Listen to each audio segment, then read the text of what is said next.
নমস্কার, শুরু করছি আজকের সংবাদ।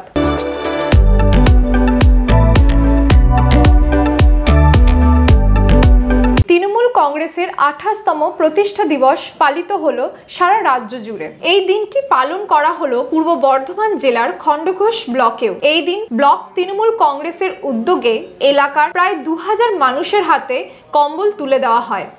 এ প্রসঙ্গে খণ্ডঘোষ ব্লক তৃণমূল কংগ্রেসের সভাপতি তথা পূর্ব বর্ধমান জেলা পরিষদের অধ্যক্ষ অপার্থিব ইসলাম জানান, প্রতি বছরই আমরা এই দিন নানান সামাজিক কাজ করে থাকি। এবার শীতকালে যাতে দুস্থ মানুষরা কষ্ট না পান তার জন্য আমরা তাদের হাতে কম্বল তুলে দিয়েছি।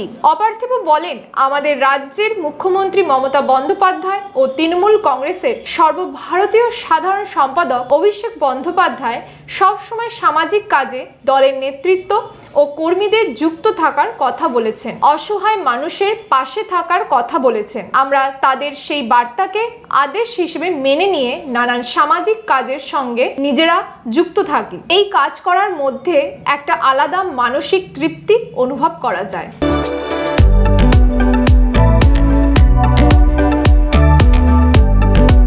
আজকের সংবাদ এই পর্যন্ত। নমস্কার।